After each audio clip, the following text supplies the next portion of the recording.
gaceram 6 nanta ayan odo ka tiriya hanga wala mun go lidigo mi fudal tona mi sukiral ga jen yura anje lido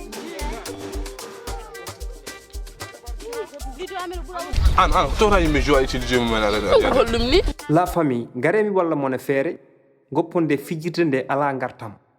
taw aɗa wawi fidde aɗa gaño hen haalis ɗum holno wonirta jata ko Google Chrome mbaɗa téléchargé application Wanisbet sa pari mbaɗa installé application ɗon noon aɗa wawi créer hen compte ma taw aɗa utilise code promo TOUP 222 oɗo code promo TOUP 222 sa utilise ɗum aɗa jogui bonus 200%. wadde Wanisbet aɗa wawi tawde toon joueji kewɗi gañoɗa hen haalis sa gañi men haalis aɗa wawi retirde ɗum e banque li walla masrafi e ko nandi hen wadde eɗen mbawi wiide Wanisbet ne woni disponible e nder leydi meɗen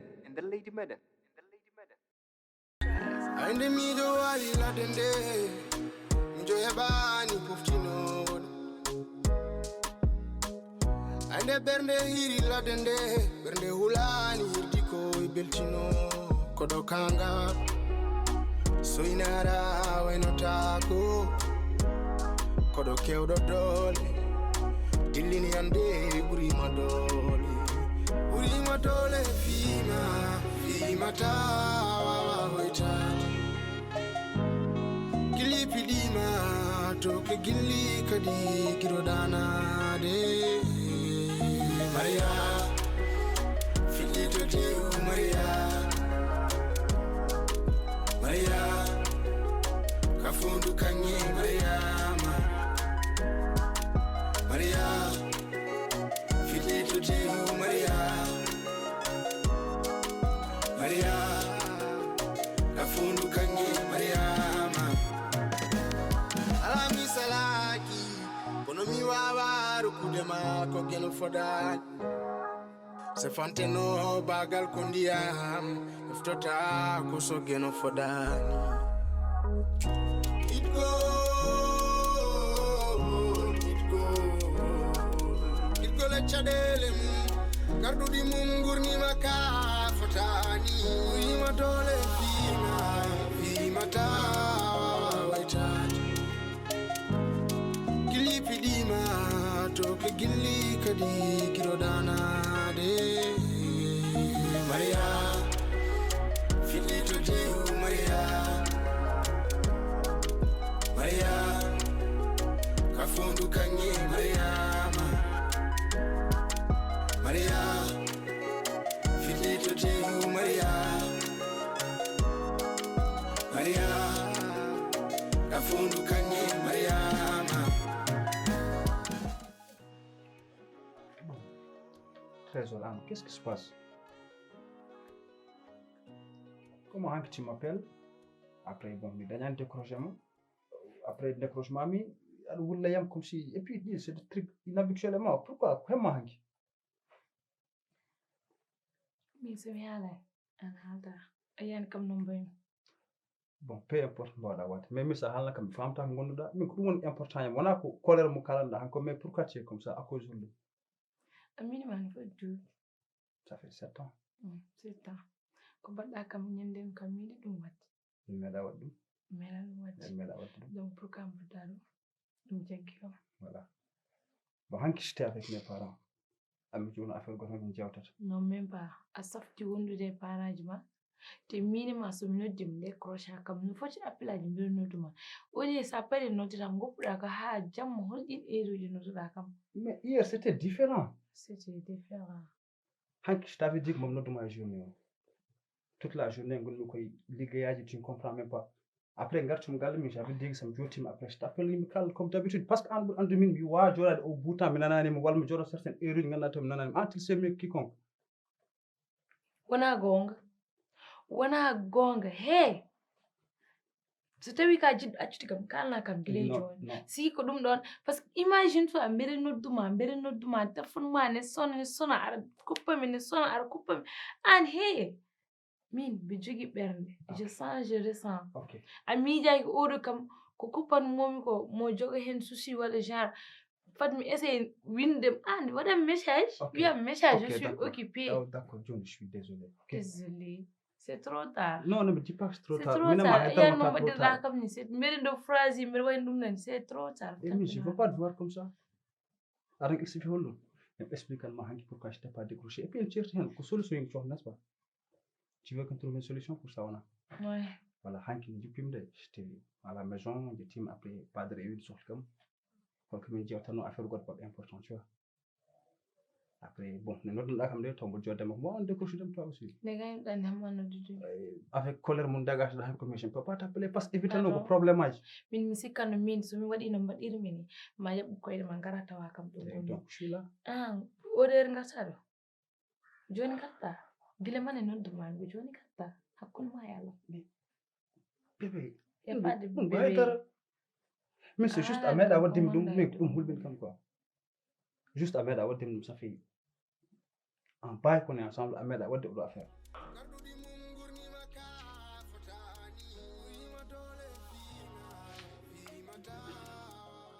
Madame Anne mi artema bon min bo jogi do question got mo jimi namda ton debbo desar mo jibinta won ko holko won solution mo liggey galle tan gasi wala o witan kanko ko jibinta alors que dum non c'est impossible ta récemment 5 ans ha won certaine année il faut naya bi kala mo jogni kam solution ne way ha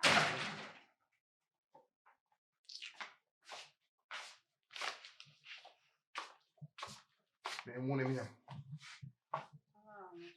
Chele. Inshallah. Ok, t'es tout le monde. Voilà. Comment tu dis?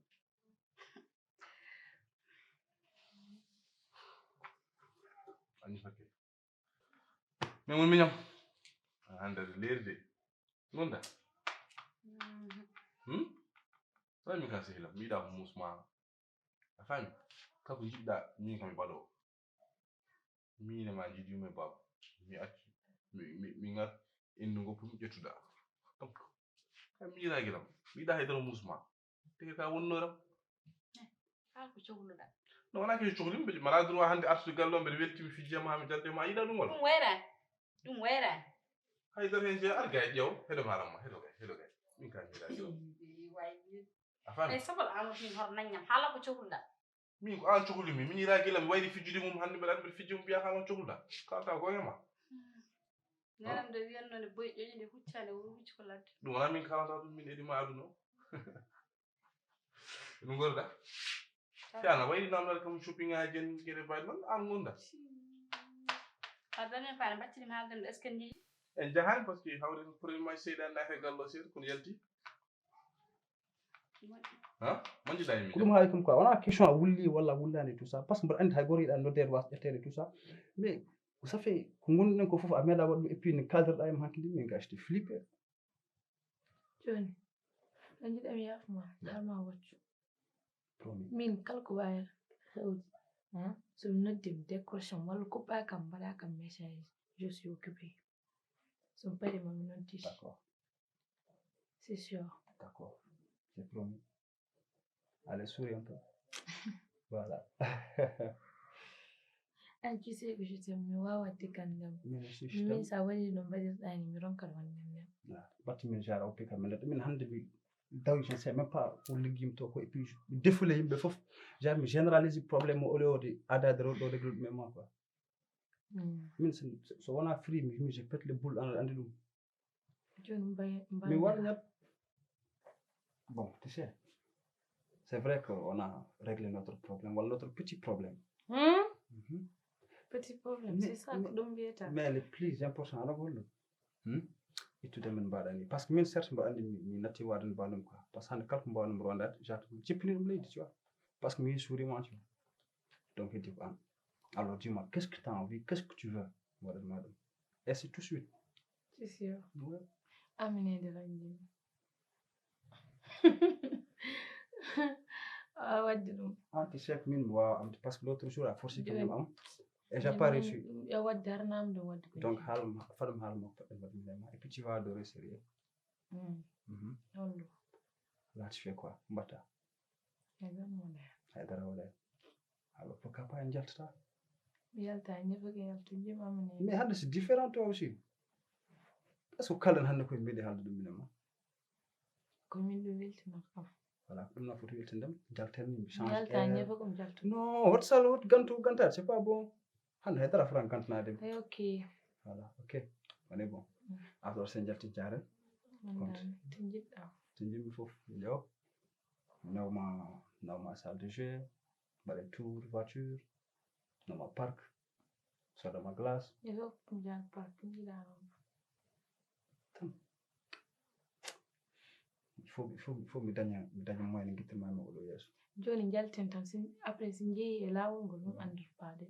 so jeeyi lawol ngol mi andata paaɗe min nak mbiɗa jalten to mi andata paaɗe nak c'est ça la question nayi mam so ɓuftima ɓoynim comcam so udditi armoire on anduta jaare ko comcam e d'accord donc hande ƴew mi choisiran tuma ɓorɗa mi choisiran ma tout ha heddi to paaɗe na on est bon et puis il faut ganda affaire goto c'est important pour min min mboɗa wawi wadde hunde fof mais somi jalnani mo fijinani mi weltinani pour min waɗani haydara tu sais hande ma waddu non an tan joguima en fait je suis tout misé sur toi ok mi natti yiɗi yiɗi goɗo yeeso pas cette visage pas cette colère mi wiya famat mi yiɗa kadi wonde responsabilité ko musatma mi yiɗa joni jeeyen guel min kiirani gonga gonga no mbiɗa haɗama meɗi haalande hunde waɗe woni ñande na wimam noon en jahani joni ala probléme ƴetti jour jehen ɗum ala probléme manjiɗen jeet fottan hen ƴeew nende wawi wonde ɗo e galle eyo min ɗum jiiɗi gartata yeeso ma yimɓe pijen jallen jewto ɗum wilat kam ka miiragel min ala jogimi sana an a faami joni jefrete seeɗa tan a faami min komi moode an reweyam gallo kala ko foti waɗde ɗo enen poti waɗde ɗum faami alhamdulillah baba latti wonde aduna mais en mbawi yijiddemo te ko liggiri men ko aduna koni heewi a faami donc so allah waɗi ha enen keddimi ɗo mi haalta haala ndene gal haala hakkude min e ma kalen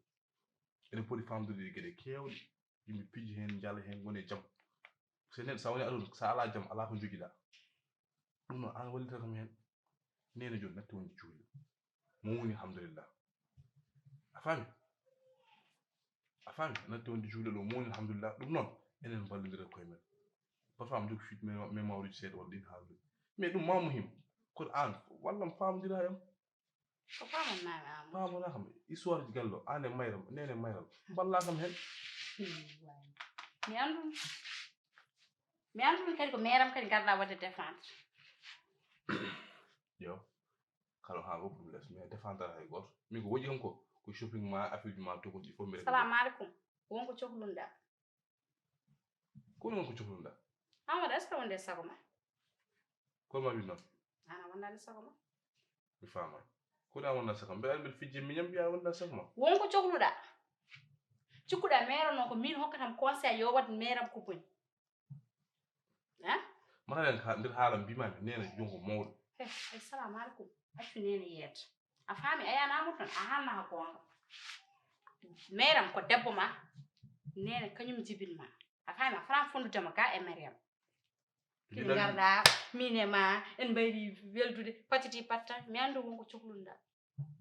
sa sikki ndewnata yamɗo pour mairam wawa hebde ko yiɗi ko a funti hoorema o heɓat ko yiɗi ko de nde o addi ko wiya ko nende mo heɓ jaam yimɓe fof keɓa jaam ɗum an jangde ma nde ko wonda aduna ko an holto rewma an fin perta ɗum ɗo fof ko gasat an ƴetta affaire gandanɗa hama de tawi aɗa wayno taniraɓe les années 80 ga aɗa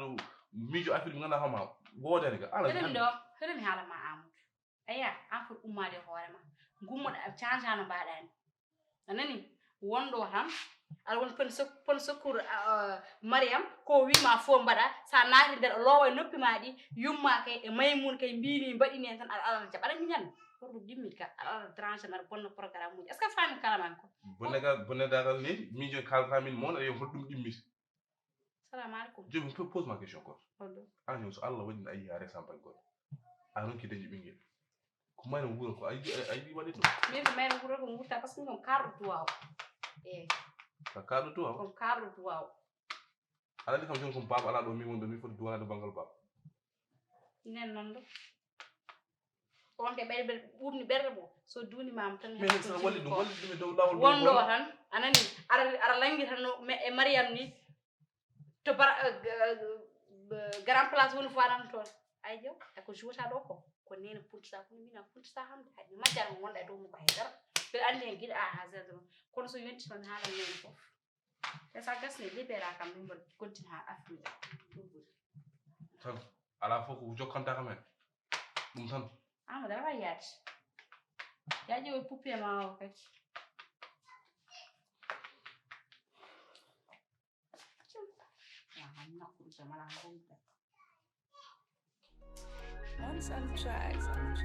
Ande mi do wali la dende njo hebani puftino ande bernde hiri la dende bernde hulani hirdi ko beltino kodo kanga soinara wayno tako min bodo nay kodo kewdo do odo bidda mo gandanda hoore ma bo pawdo mi yakaram fof bodo jibin dum poddi mi jibin dum be nehi dum nedi ni gandanda hoore ma ha yeltire mi di gandanda hoore ma ba makka na daro wi kanko hakkille makko fof handi itti moy mummodo halabi cer mi siri do mi sammi les mi ronki te fof ko mummodo wadi min honto kaliyami dum do bi gandanda hoore ma a wawa accude dum babas musi tan yahat kono yum wawa accude Munda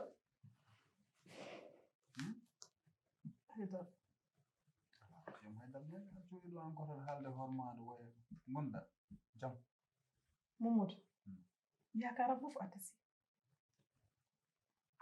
yakarma fof mi tasi mi anda fof holto pay min e gurduma min mi anda holto kuccumi mi meedi wiide wota saabu kuɓɓam ɓeram yumma kono kalan mami ko fof Momodo way kono huccide oɗo mir kala mais mi famani da hal ko famina ko tasmi yakar mon Momodo mi noddanima ɗo joɗɗa téléphone ma ina sono min e bamma emin jooɗi aɗa andi kala subaka Allah bamma fin ma ari am wi kam ƴewto oɗo ɓiɗɗo ko waɗata ko mais ane mi haali e sunde mi haali e wende Momodo joɗɗa e yeeso amen téléphone ma ina sono ha kanko omo finno omo yalta omo yaha mi abbi kala ko haalateno mi haali ɗum mais ane baba mane pamto mi bo juyi gurna mom apart ɗum hande on poti andude ɗum min kam gorko moɗo kelfanen hay sono yesmo kam cukalel d' accord ɗum kam ko noon woodi mais min bo joyi gurna mom apart te ala responsabilité poɗon kam hande ha mbasmi gére ɗum comme il faut mbaɗon waɗa comme no mbawmi waɗir ɗum ni eyi so onon so ngari oɗon mbayam ni hen c' est pas moƴƴanayam min hoore min kam jiɗɗo tan juste affaire goto tan ñaagui moon woni hollum woni min ko gonmi e dow mum ko koye jaam min je vous rassure ko haydara mi wonani ko boni mais onon kadi essayé Momodo min mbawa famde ko min ganda Momodo andu koye yumu wa accude ɓiɗɗo bamma hande ko parɗo ema haalade cer saɗa wawi ganda ɗum ɗon à cause de ko an waɗi Momodo hon foti laaɓi mbeɗa conseil ma yawani moƴƴi Momodo mi haali ha mi maayi mi ronki ñande hen ɗo ali salam salam Salam alaikum. Aziz. Onon tan ɓe. Ceeli. gorga Onon tan ɓe. On ceeli. Mbaɗo on wonɓe debani. Allah hedda on jewtata Onon hanki yuri. Eyi wadde ala probléme wadde jokken tan wadde jewten.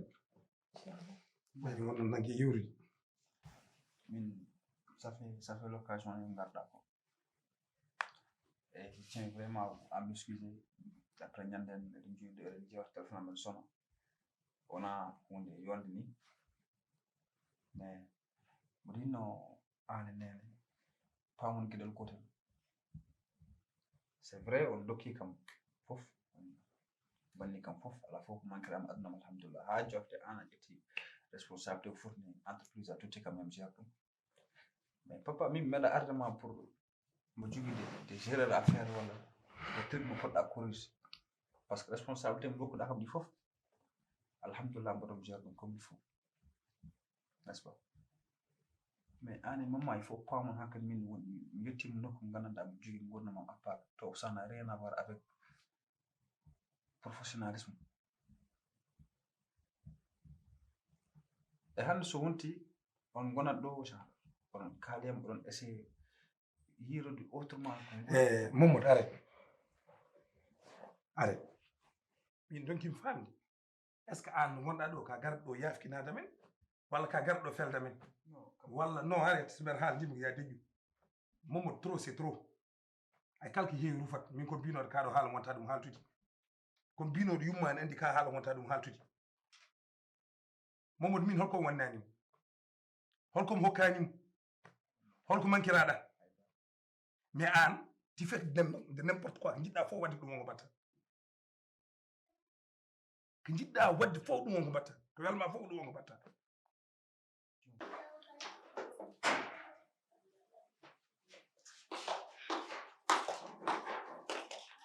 kadi e bone boroɗo enen ko woni i an ko woni ko nanɗa way iyagam nen ande am fuɗi haali ko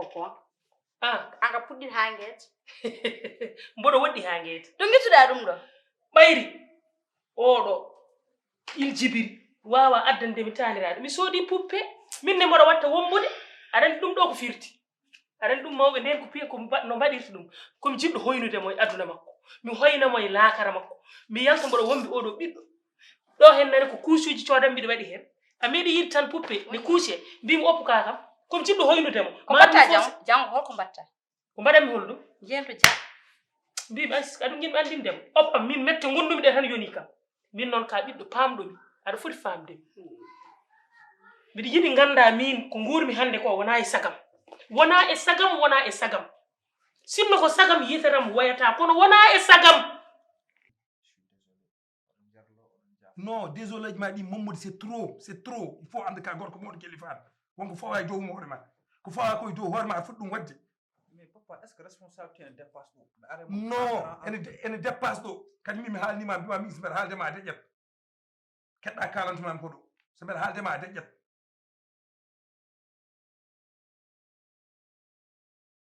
kadi min ɗum ɗo mi yii ha nder ni mbimi ɗum ɗo ko dogata ko ɗo e gallam fof yummade wela ɗum fof yummade wela ɗum an yummaka an yumma ko onon ƴettidi cela veut dire ko onon min mi ronki famde holko ɗum par ce que won gueɗe wawa ɗum ɗo Mamadou trop c'est trop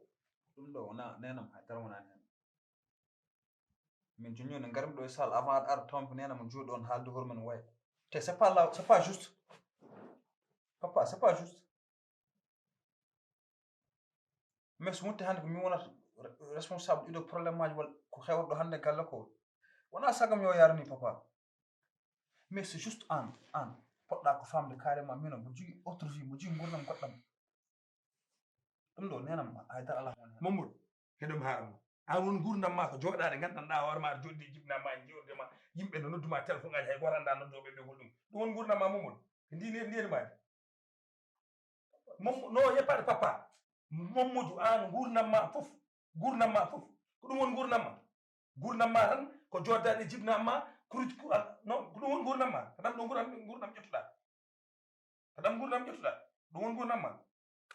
min l' essentiel décision ƴettimo ƴetti ɗum gasi continue mbatta o haala weli ko gotol ɗiɗi tati eyyi min kalti ko ɗon min mbawi ɗon mbawmi haalde min a jaɓat wonde ɓiyam tan gara jehen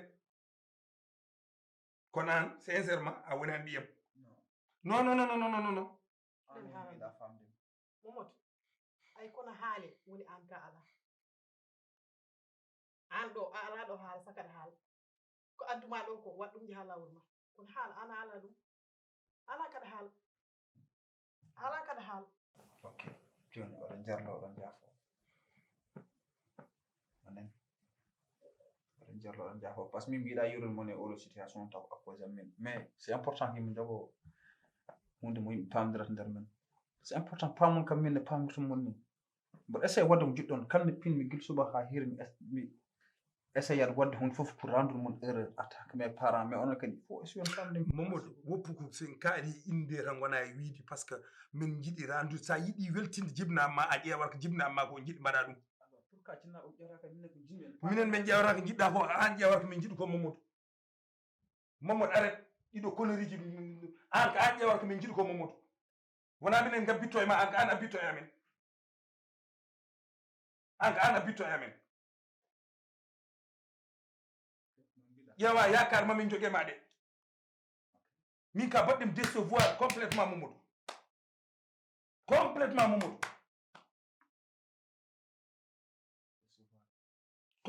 complètement mi ar wi yimɓe min no mbaymi ni horsinde mon no mbaymi ni horsinde mon horsinde jibnamum ko jodade nder jibnamum hay jibnama sen kaldema ala hay tan tokosa ala no joddiriɗa e jibnama ɗum bon non jarloɗe kam jaafuɗe kam parce que après tout ko mi wonata tort quoi ouais donc je tiens vraiment à m'excuser je suis désolé mamie papi parce que mbiɗa ni rek mi ala konngol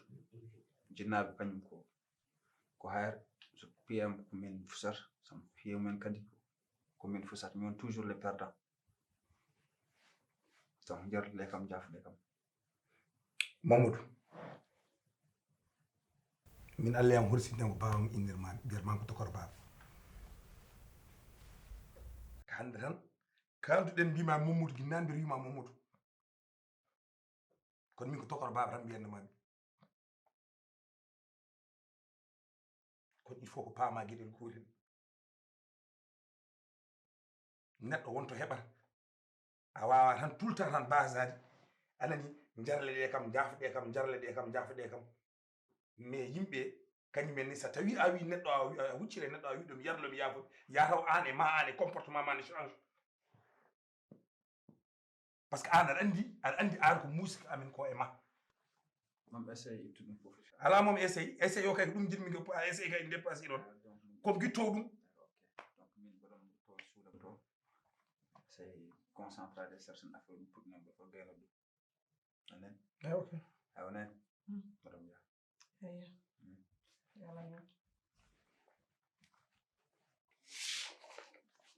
e artir hakkille ma noon o wawa artude oɗo yettiɗo wawa artude nande ko ɓuuri kono andude kam mi haalan ma kam caggal ma kam ha min e Amadou jam Amadou de te hem tan mbiɗa jooɗi tan mbiɗa woni e téléphone mbiɗa concentré yecci tan may moy miñamen min e ma en mbayri weldude ni welani kam enen tan jiidi yumma e baaba situation galle no wayni welani kam anani nene koko mawɗo an ko an won cukalel gal sa fami haalam ko o yiɗi wiide ko min lowanma o yiɗi ko rendinde kam min e ma o jiiɓa hakkundeme ma on bonna ɗum ha bona pour mi wawa mi woppuma an min mi ara mi hetta e banggue mabɓe min jingguma kono min noon ko mbimomi hande ko so tawi tan ko malaɗo tan kay lawlam to ndomi o rewata ɗo noon Amadou est ce que o gandi Amadou ƴoƴani han kadi ka joofi noon wona aɗa andi lekke kobjal ko jiidi aɗa andi lekke ɗaɗol ko jiidi tawi kanko ko jullare nde ganduɗa ala ko nafata hay so labbo wirtima nde jullare oppande kala nde labbo oppi jullare andi je jullare nafata min mi ronki andude Amadou hol kañum kanko mboɗo sikki tan dooño camilion koko ma e nder hoore he aɗa andi neɗɗo so dooño ma e nder hoore mum hankadi natti andude ko yahata natti andude ko waɗata hankadi joni heddanimo komo aroma ñaama haqqille ma o mo haqqi mo dooño noon ɗaane e nder mum wawa ñamde haqqille ma kanko ɗon o anda min ko an jibini kam min somi wayani mi to giɗɗum no mbaya min sikkata wawi funtudemi Allahu akbar Amadou kay ko min nannatamo par min mi rettiro hooremi accamo nder ɗon ciɗirmani yo wona kono kan haydara waɗani fof ko Mariam aɗa andi ko Mariam waɗi min e ma ko mbalendir willotako werlotako kanko ko mbalendir ni gandanɗa hoore ma aɗa waɗi tawre koko taƴi a meɗin maridiri taƴi min hakkude men koko taƴi ɗum noon ayno mbaɗani jokku an ko min jibinma min kala ganduɗomi min Binta kala ganduɗomi min Ramata mi fuucima ni alay sago neɗɗo sona haala oɗo il faut fuuco min hande kala ganduɗo min andini kadi min ko jinmi ko hoynude oɗo esam o mi hoynamo ko hoynudemo en koynimo en koynamo hoyi aran min caggal ala caggal ma oɗo woni kaɓorguelam jagganamo ɗo kaɓorguelam hoore kam peñi mbay hewde ni hande hay oɗo ɓuuri mo fayida e galle mom fewnuma ha feewa ga ha nenam bandam hande noon mboɗo yewni gueɗel gotel aɗa andi ko jewnumi jinmi hande kadi ko goynana kam mo tan hawo waya bojji ɗi o wayani yummakko o wayani e baam o wayani bam makko wonno ko kiitaɗo gaɓaɗo gabtaro jibinaɗo e sooño mawne e sooño ari wiine warami min jinmi ko goynana kam mo wonno gowɗa waddi ni hande kadi majjirami nene mami haalane no batta ɗum mami haalane ya nder poftoɗa fammina wara ka kam de mbimi addu ka an min sirtama mboɗo sirtorma ɗin mboɗo yiɗi ganda hoore ma mbimi godem noon to ja On some tracks. Ande mi do wali la dende, njo hebani puftino. Ande bernde hiri la dende, bernde hulani hirtiko ibeltino. Kodo kanga, so inara weno tako. Kodo kewdo dole, dilini ande buri madole. Buri madole fima tawa waita. Gili pidima, toke gili kadi kirodana de.